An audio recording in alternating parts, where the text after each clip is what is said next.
35 साल की पायल IT sector में प्राइवेट कंपनी की जॉब में है। एक ही कंपनी में 10 साल से काम करने के बाद महसूस होने लगा कि ग्रोथ ठहर सी गई है। उन्होंने जॉब स्विच करने की सोची। दूसरी कंपनी में बढ़िया ऑफर, बढ़िया इंक्रीमेंट और प्रमोशन भी मिल रहा है। अभी पायल को 70,000 सैलरी मिल रही है, नेक्स्ट ऑफर 1 लाख का मिल रहा है। पायल अरोड़ा ने मन बना लिया कि जाना है, लेकिन उनके मन में ये दुविधा है कि सीटीसी से ग्रेच्युटी के नाम पर जो डिडक्शन हो रहा है उसका क्या होगा। कहीं जॉब बदलने पर वो पैसे चले तो नहीं जाएंगे।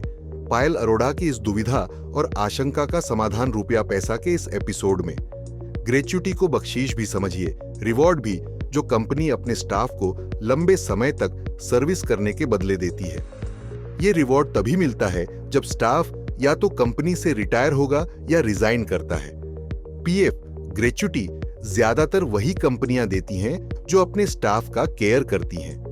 सरकार ने ऐसा नियम बना रखा है कि पीएफ ग्रेच्युटी कंपनी या प्रमोटर की मर्जी पर डिपेंड नहीं करता। नियम के मुताबिक देना ही होता है, नहीं देने पर कंपनी पर एक्शन हो सकता है। नियम है कि अगर किसी स्टाफ ने 5 साल तक रेगुलर कंपनी में सर्विस की तो ग्रेच्युटी का हकदार बनेगा। जो कंपनी ग्रेच्युटी एक्ट में रजिस्टर्ड नहीं तो कंपनी अपनी इच्छा से दे सकती है। पायल अरोड़ा 10 साल से कंपनी में काम कर रही है। उनका क्लियर केस है कि जब रिजाइन करेंगी तो ग्रेच्युटी की हकदार बनेंगी। पायल की लास्ट सैलरी 70,000 है। उसी हिसाब से उनकी ग्रेच्युटी बनेगी और अच्छी खासी बनेगी।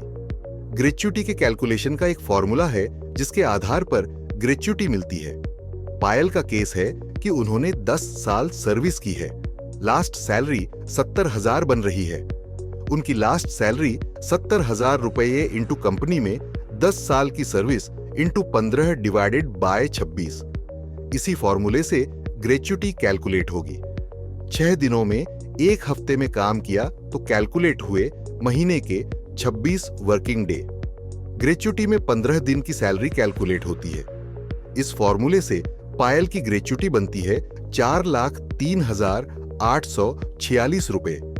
एक और अच्छी बात यह कि पायल को जो भी पैसे ग्रेच्युटी के लिए मिलेंगे उस पर कोई टैक्स नहीं लगेगा। ग्रेच्युटी 20 लाख से ज्यादा नहीं हो सकती है।